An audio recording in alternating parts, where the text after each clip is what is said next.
তো গাইস আরো একটা নতুন ফটো এডিটিং নিয়ে চলে এলাম। তো আজকের এই ভিডিওতে আমি আপনাদের এরকম ফটো এডিটিং করানো শেখাবো। তো এই ফটো এডিটিং গুলো কিন্তু দেখতে অনেকটাই সুন্দর লাগে। তো আপনারা চাইলে আপনাদের নিজের একটা নর্মাল ফটো দিয়ে এরকম ফটো এডিটিং করতে পারবেন। তো এই ফটো এডিটিং করার ক্ষেত্রে আমরা ফটোলিভ অ্যাপটা ইউজ করব। তো এছাড়াও কিন্তু অনেকেরই ফটোলিভ অ্যাপে নো ইন্টারনেট কানেকশন প্রবলেমটা হচ্ছে। তো এই ভিডিওতে কিন্তু আমি আপনাদের সেটাও সলভ করে দেবো। তো ভিডিওটা কিন্তু খুবই ইন্টারেস্টিং একটা ভিডিওতে চলেছে। তো চলুন বেশি দেরি না করে ভিডিওটা শুরু করা যাক। অলরাইট গাইস, চলে এসেছি আমি আমার মোবাইল স্ক্রিনে। তো এবার আপনারা সবার আগে ফটোলিভ অ্যাপটা ডাউনলোড করে নেবেন প্লে স্টোর থেকে। সিম্পলি ফটোলিভ সার্চ করবেন, খুব সহজে কিন্তু অ্যাপ্লিকেশনটা দিয়ে দেবে। তো ফটোলিভে নো ইন্টারনেট কানেকশন প্রবলেমটা সলভ করার জন্য কিন্তু আমাদের একটা ভিপিএন দরকার হবে। তো প্লে স্টোরে কিন্তু আপনারা সকলেই অনেকগুলো ভিপিএন পেয়ে যাবেন, শুধুমাত্র ভিপিএন সার্চ করবেন, খুব সহজে কিন্তু দিয়ে দেবে। তো আমি এখানে টার্বো ভিপিএনটা ইউজ করে নিচ্ছি। তো আপনারা যে কোনো একটা ভিপিএন এখানে ডাউনলোড করে ইউজ করতে পারেন। তো তারপরে এখানে আপনারা ওপেন করবেন। তো অবশ্যই কিন্তু আপনারা ফোনের ইন্টারনেট কানেকশনটা অন রাখবেন। তো তারপরে এখানে ওপেন করবেন, দেখতে পাচ্ছেন আমি ওপেন করে দিয়েছি। তো তারপর আমাদের সামনে এরকম একটা ইন্টারফেস চলে আসলো। তো এখানে আপনারা নিচে দেখতে পাচ্ছেন এখানে একটা অপশন রয়েছে। তো এখানে সিম্পলি ক্লিক করে দেবো। তো তারপর কিন্তু এখানে আমাদের এই জিনিসটা রান হওয়া শুরু করে দেবে। তো এখানে একটু ওয়েট করার সাথে সাথে আপনাদের কিন্তু কানেক্টেড হয়ে যাবে। তো তারপর একদম পুরো আপনারা মিনিমাইজ করে দেবেন। তো তারপর গেছে এবার আপনারা ফটোলিভ অ্যাপটা ডাউনলোড করে ইনস্টল করে এখানে আপনারা ওপেন করবেন।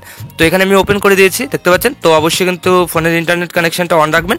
তো তারপর শুরুতে হয়তো আপনাদের কিছু পারমিশন লাগবে। তো কন্টিনিউ করে এখানে আপনারা মেইন হোম পেজে চলে আসবেন। দেখতে পাচ্ছেন এখানে কিন্তু অনেকগুলো অপশন আছে। তো এগুলো থেকে আপনারা উপরে দেখতে পারবেন এডিট ফটো নামে একটা অপশন রয়েছে, এখানে সিম্পলি ক্লিক করে দেবেন। তো তারপর গ্যালারিতে থাকা সমস্ত ফটোগুলো শো করবে। তো এবার আপনারা যে ফটোটাকে এডিটিংটা করতে চান তো সিম্পলি সেই ফটোটা চুজ করে নেবেন। তো আপনাদের দেখানোর জন্য আমি এখান থেকে একটা নর্মাল ফটো চুজ করে নিচ্ছি। তো দেখতে পাচ্ছেন গাইস আমি কিন্তু একটা ফটো চুজ করে নিচ্ছি। এখানে ক্লিক করার সাথে সাথে ফটোটা চলে এসেছে। তো তারপর কিন্তু নিচে দেখতে পাচ্ছেন অনেকগুলো এডিটিং টুলস শো করছে। তো এগুলো থেকে একটু এদিকে সরাবেন, এখানে অ্যাডজাস্ট নামে একটা অপশন পেয়ে যাবেন, এখানে ক্লিক করে দেবেন। তো তারপর কিন্তু এখানে আপনারা চাইলে এক্সপোজার, কন্ট্রাস্ট, এখানে শার্পেন, স্যাচুরেশন এগুলো কিন্তু অ্যাডজাস্ট করতে পারেন, ঠিক আছে। তো আমি কিন্তু এগুলো কিছুই করছি না। তো আপনারা চাইলে কিন্তু আপনাদের ফটোতে এগুলো অ্যাপ্লাই করতে পারেন। তো তারপর সিম্পলি উপর টিকমার্ক ক্লিক করে দেবেন। তো তারপর গেছে এবার আমাদের ওরকম ব্যাকগ্রাউন্ডটা আনার জন্য কি করতে হবে, এখানে এআই ফিল্টার্স নামে একটা অপশন পেয়ে যাবো প্রথমেই। তো এখানে সিম্পলি ক্লিক করে দেবো। তো তারপরে দেখতে পারবেন এরকম কিন্তু অনেকগুলো আপনাদের এআইতে ব্যাকগ্রাউন্ড জেনারেট করে দেবে। এখানে কিন্তু অনেকগুলো দেখতে পাচ্ছেন অপশন রয়েছে, ঠিক আছে। তো এগুলো থেকে আপনারা সিম্পলি একটু এদিকে সরাবেন, এখানে আপনারা সিনস নামে একটা অপশন পেয়ে যাবেন, এই সিনসে ক্লিক করে দেবেন। তো তারপর দেখতে পাচ্ছেন আরও কিন্তু অপশন আপনাদের সামনে চালু হয়ে যাবে। তো এগুলো থেকে আপনারা যেটা ইচ্ছা সেটাই কিন্তু ইউজ করতে পারেন, ঠিক আছে। দেখতে কিন্তু খুবই সুন্দর লাগবে। আপনারা যখন ফটো এডিটিংটা করবেন খুবই সুন্দরভাবে কিন্তু এডিটিং করতে পারবেন।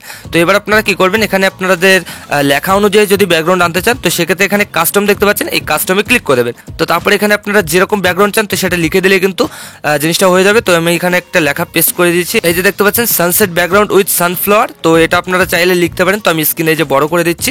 তো এছাড়া আপনারা আপনাদের ইচ্ছা মতন জিনিসটা লিখতে পারেন। তো তারপর সিম্পলি উপরে দেখতে পারবেন নেক্সট, এখানে ক্লিক করে দেবেন। তো তারপর গেছে এখানে আপনাদের লেখা অনুযায়ী কিন্তু এখানে আপনাদের ফটোতে ব্যাকগ্রাউন্ড অ্যাপ্লাই হয়ে যাবে।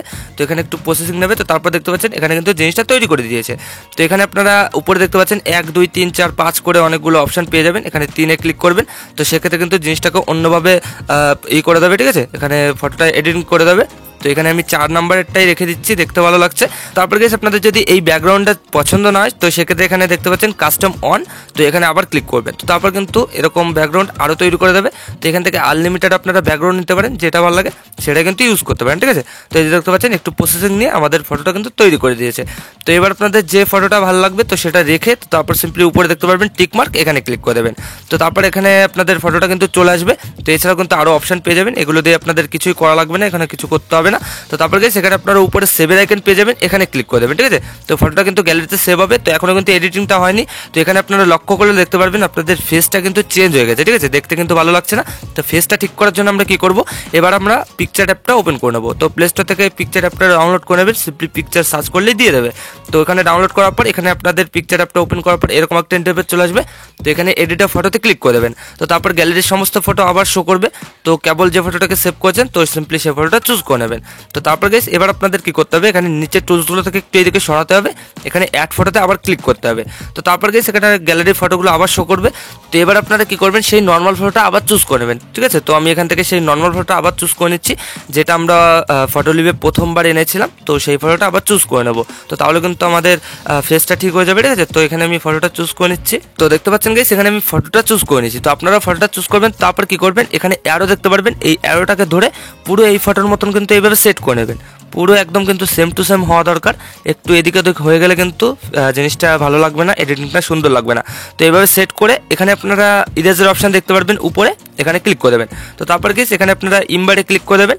তো তারপর ফটোটা এরকম হয়ে যাবে। তো এখান থেকে হার্ডনেসটাকে 100% করে দেবেন আর সাইজটাকে আপনাদের ইচ্ছা মতো সেট করে নেবেন। তো তারপর ফটোটাকে 2 ফিঙ্গার দিয়ে জুম করে এবার আপনারা ফেস থেকে জিনিসটাকে রিমুভ করে নেবেন, ঠিক আছে।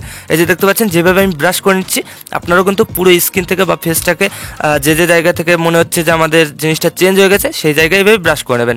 তো নিখুঁতভাবে কাজটা করবেন, যত নিখুঁতভাবে করবেন তো তত কিন্তু এডিটিংটা সুন্দর লাগবে। তো আমি এখানে জিনিসটা করে নিচ্ছি, আপনারাও দেখা দেখে জিনিসটা করে নেবেন। অলরাইট গাইস, এখানে দেখতে পাচ্ছেন আমাদের ফেসটা কিন্তু চেঞ্জ করা হয়ে গেছে। এখানে কিন্তু আমাদের ফেসটা আগের মতন চলে এসেছে।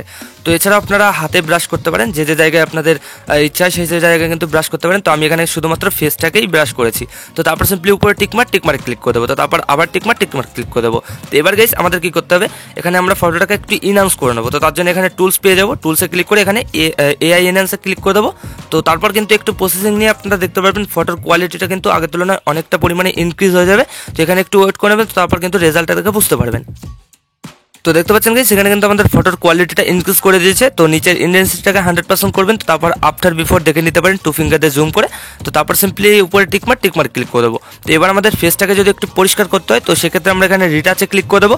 তো তারপর এখানে আমরা স্কিন টোন পেয়ে যাবো, স্কিন টোনে ক্লিক করবো। তো তারপর এখানে কালার অ্যাডজাস্টে ক্লিক করে এখান থেকে সাদা কালারটা চুজ করে নেবো। তো তারপর গিয়ে সাইডে অটো দেখতে পাচ্ছি, অটোতে ক্লিক করে দেবো। তো এখান থেকে কিন্তু একটু প্রসেসিং নিয়ে আমাদের ফেসটা পরিষ্কার হয়ে যাবে, ঠিক আছে। দেখতে পাচ্ছেন আগে এরকম ছিল, তো তারপর কিন্তু এরকম পরিষ্কার করতে পেরেছি। তো এখান থেকে আপনাদের ইচ্ছা মতন ফটো অ্যাকর্ডিং অ্যাডজাস্ট করবেন। তো তারপর সিম্পলি উপরে টিকমার্ক ক্লিক করে ব্যাকে চলে আসবেন। তো এখান থেকে কিন্তু আমাদের ফটোটা পারফেক্টলি এডিটিং হয়ে গেছে। দেখতে পাচ্ছেন ব্যাকগ্রাউন্ডটা চেঞ্জ করে কতটা হাই কোয়ালিটি ভাবে ফটোটাকে এডিটিং করে নিয়েছি। তো এবার আপনারা এই ফটোটা গ্যালারিতে সেভ করার জন্য কি করবেন, এখানে উপরে দেখতে পারবেন ডাউনলোড অপশন, এখানে ক্লিক করে দেবেন। তো কয়েক সেকেন্ডের মধ্যে কিন্তু আপনাদের ফটোটা গ্যালারিতে খুব সহজে কিন্তু সেভ হয়ে যাবে। তো এইভাবে গেছে আপনারা কিন্তু এই ফটোলিপ অ্যাপ দিয়ে এরকম সুন্দর ব্যাকগ্রাউন্ড চেঞ্জ ফটো এডিটিং করে নিতে পারবেন।